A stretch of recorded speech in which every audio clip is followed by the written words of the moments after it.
इस स्टोरी का प्लॉट इतना ज़्यादा इंसेन है कि नेटफ्लिक्स पर इसकी एक मूवी भी है। 13 नवंबर 2012 की बात है। ओमाहा एक जगह है एंड एक 37 साल की एक लड़की, एक औरत कैरी फावर अपने अपार्टमेंट से बाहर निकलती है एंड देन जस्ट गायब हो जाती है। सैडली हर रोज काफी लोग गायब होते हैं, बट कैरी का केस कुछ ऐसा था कि उसके गायब होने के 3 साल के बाद तक कैरी के जो दोस्त थे, फैमिली मेंबर्स थे, रिश्तेदार थे जिनको वो डेट कर रही थी, उनको अगले 3 साल तक कैरी के मैसेजेस आते रहे। किसी को ये नहीं पता था कि वो जिंदा है या मर गई है एंड कहाँ है, अगर जिंदा है तो, बट लोगों को उसके मैसेजेस आते रहे। इस केस की एंडिंग बहुत ही ज्यादा शॉकिंग होने वाली है। सो थोड़ा पीछे जाते हैं। कैरी फेवल एक सिंगल मदर होती है। लोवा एक जगह है, वहां पे रहती थी। अब इसका एक छोटा सा बेटा भी होता है। बहुत सिंपल लाइफ जी रही होती है। कैरी का बहुत ही ज्यादा वार्म, वेलकमिंग, फ्रेंडली नेचर था। काफी हार्ड वर्किंग थी। She was an amazing mother. Life से कुछ ज्यादा नहीं मांगती थी। सो लेट 2012 में कैरी एक आदमी से मिलती है जिसका नाम होता है डेव। ये एक डेटिंग वेबसाइट पे मिलती है। डेव भी एक सिंगल फादर होता है, डाइवोर्स्ड होता है, 40s में होता है, गुड लुकिंग होता है एंड ये डेटिंग वेबसाइट पे मिलते हैं and they both instantly hit it of. दोनों इनिशियली काफी कैजुअल रख रहे थे relationship, but eventually after few months ये दोनों सीरियस हो जाते हैं एंड डेव कैरी को पूछता है कि वो उसके साथ मूव इन हो जाए। मूव इन होने के कुछ दिनों के बाद ही डेव काम के लिए चला जाता है एंड जब वापस आता है कैरी उसके अपार्टमेंट में, उसके घर पे नहीं होती। वो अपना सारा सामान लेकर चली जाती है। डेव सोचता है कि कैरी को एक्चुअली क्या हो गया, किधर चली गई एंड क्यों चली गई। फिर अगले दिन डेव जब सो के उठता है, वो सुबह सुबह देखता है कि उसको फोन पर काफी सारे मैसेजेस आए हुए हैं एंड ये मैसेजेस बहुत ही ज्यादा शॉकिंग होते हैं। इस मैसेजेस में कैरी डेव को बहुत गंदी गंदी गालियां दे रही है। वो डेव को अननेसेसरी ब्लेम करिए कि this was all your fault, तुम्हारी वजह से मेरी लाइफ बर्बाद हो गई है। वो अननेसेसरी डेव को ब्लेम कर रही थी and Dave all of a sudden like बहुत कंफ्यूजन में आ जाता है कि एक्चुअली हुआ क्या। सब कुछ नॉर्मल चल रहा था, सब कुछ बढ़िया चल रहा था एंड वो काम पर जाता है एंड वापस आता है एंड देखता है कि कैरी सब कुछ सामान लेकर चली गई है एंड सडनली इतना स्वीट, इतनी प्यारी लड़की, इतना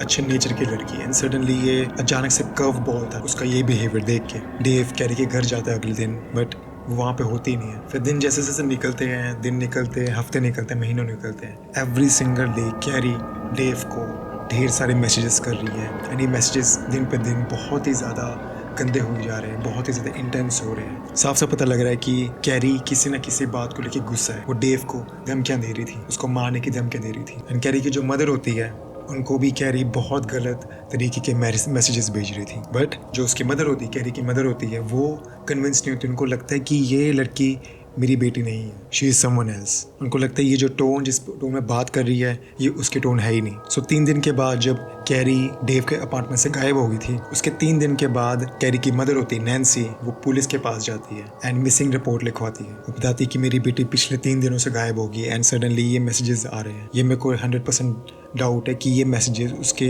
नहीं है, ये कोई और है। इन्वेस्टिगेटर्स ने इनिशियली सोचा नहीं ज़्यादा। उनको लगा कि कैरी लाइफ से परेशान होकर कहीं चली गई होगी, लाइफ को मे बी रीसेट करना होगा। मैसेजेस पढ़कर ज़्यादा सीरियस नहीं लिया पुलिस वालों ने, बट नैन्सी कन्विंस थी कि ये मेरी बेटी है ही नहीं, कुछ गड़बड़ लग रही है एंड वो इन्वेस्टिगेटर्स को, पुलिस वालों को काफ़ी पुश कर रही थी। एक और चीज़ थी कि डेव जब कैरी को डेट कर रहा था initially, at the same time Dave एक और लड़की को भी डेट कर रहा था। इस लड़की का नाम होता है लिज। सो डेव जब कैरी को डेट कर रहा था, इनका कैजुअल रिलेशनशिप था। दोनों को पता था कि हम कैजुअल रिलेशनशिप में हैं and they can see other people. So Dave Carrie को भी सीक कर रहा था, एट द सेम टाइम वो लिज को भी देख रहा था। बट लिज के साथ रिलेशनशिप थोड़ा ऑन ऑफ था, इतना सीरियस नहीं था, कैजुअल रख रहे थे, सिंपल रख रहे थे। लिज भी ऑलमोस्ट डेव की एज की थी। जब डेव को कैरी के थ्रेटनिंग मैसेजेस आ रहे थे, उसी सेम टाइम लिज को भी वो मैसेजेस आने लग पड़े थे। किसी ने उसकी गाड़ी पर स्क्रैचेस डाल दिए थे, किसी ने स्प्रे पेंट से थ्रेटनिंग मैसेज लिख दिया था। लिज ने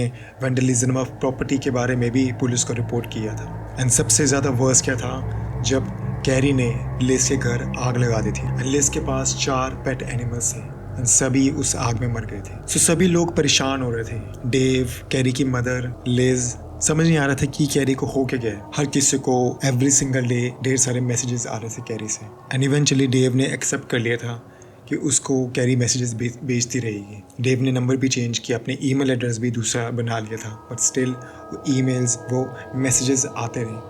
ये हैरेसमेंट कंटिन्यू चलता रहा। देन जनवरी 2013 में कुछ बड़ा अजीब हुआ। डेव के अपार्टमेंट कॉम्प्लेक्स के पास एक गाड़ी खड़ी मिली थी। ये गाड़ी थी फोर्ड एक्सप्लोरर एंड इस गाड़ी के काफ़ी डिस्टिंक्ट फीचर्स थे। उसको लग रहा था कि गाड़ी कहीं ना कहीं देखी हुई है एंड सडन इसको ख्याल आता है कि ये गाड़ी कैरी की थी। वो इमीडिएटली पुलिस को कॉल करता है पुलिस आती है, गाड़ी इंस्पेक्ट करती है।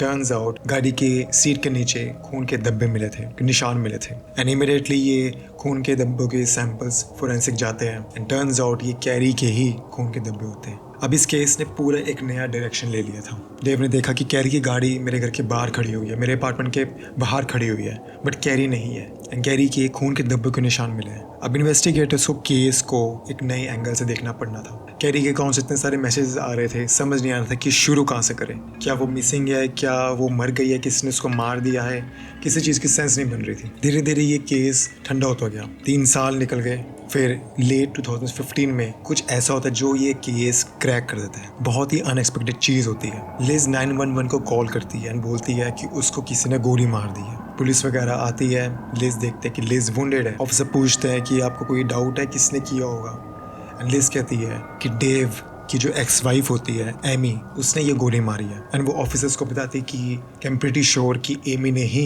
कैरी को मारा है, उसको गायब किया है। इन्वेस्टिगेटर्स को ये स्टोरी, ये डिटेल्स ज्यादा सेंस नहीं बन रही थी। लिज की बातों का ज्यादा विश्वास नहीं हो रहा था पुलिस ऑफिसर्स को। सो उन्होंने छुपके से लिज की गाड़ी पर जीपीएस ट्रैकर्स लगा दिए and it turns out Liz खुद एमी के घर के बाहर चक्कर लगा रही थी, उसको स्टॉक कर रही थी। एंड देन फिर लिज ने इन्वेस्टिगेटर्स को ईमेल्स दिखाई, बताया कि एमी ने ये सारी ईमेल्स उसको भेजी हैं एंड इन ईमेल्स में एमी ने कन्फेस किया है कि उसी ने ही कैरी को मारा था, उसने ही उसका मर्डर किया था। बट देन इन्वेस्टिगेटर्स वो ईमेल्स को डिजिटल फोरेंसिक से चेक करवाते हैं एंड यहाँ पे सारा सच सामने आ जाता है। इन्वेस्टिगेटर्स ने उन ईमेल्स की आईपी एड्रेस ट्रेस की है, बट इट टर्न्स आउट जो ईमेल्स एमी ने भेजे थे वो आईपी एड्रेस लिज के घर से ही थे।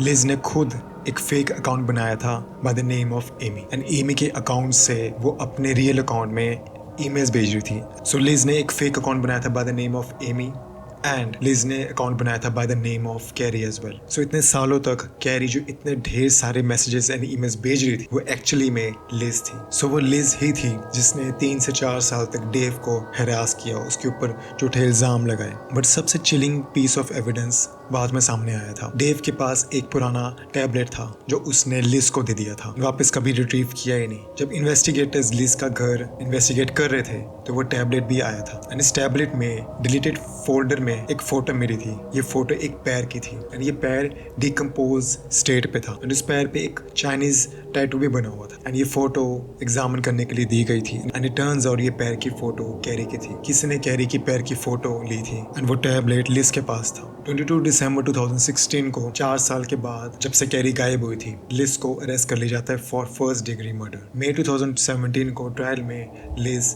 जज के सामने बताती है कि वो थी जिसको लोग हैरास कर रहे थे, जिसको लोग फॉलो कर रहे थे, बट इन सब चीज़ों का कुछ सेंस नहीं बन रहा था। And towards the end of the trial investigators ने बोला कि ये पूरा का पूरा केस वेल प्लान था, वेल एग्जीक्यूटेड था। लिज ने वो फोटो कैरी की पैर की एज ए ट्रॉफी पिक्चर रखी थी, एज ए प्राइज रखा था कि उसने कैरी को मार दिया है। हजारों में वो fake emails, IP address, confession on the email, गाड़ी में खून, टैबलेट में फोटो, ये सभी एविडेंस इशारा कर रहे थे कि लिज ने ही कैरी का खून किया है, कैरी का मर्डर किया है। लिज के डिफेंस अटर्नी एक ही बात पे पॉइंट कर रहे थे कि आपके पास कोई एविडेंस नहीं है, कोई मर्डर वेपन नहीं है, कोई आई विटनेस नहीं है, कोई ऑटोप्सी नहीं है, but still with all the evidence in mind 15 अगस्त 2017 को लिज को first degree of murder and second degree of arson मतलब जब उसने अपने ही घर को आग लगा दी थी एंड वो ब्लेम कर रही थी कैरी ने उसके घर को आग लगाई है एंड इस आग में उसके 4 पेट्स थे, उसने अपने ही 4 पेट्स को मार दिया था। सो ज्यूरी ने उसको लाइफ सेंटेंस की सजा सुनाई थी। सबसे बड़ा क्वेश्चन ये आता कि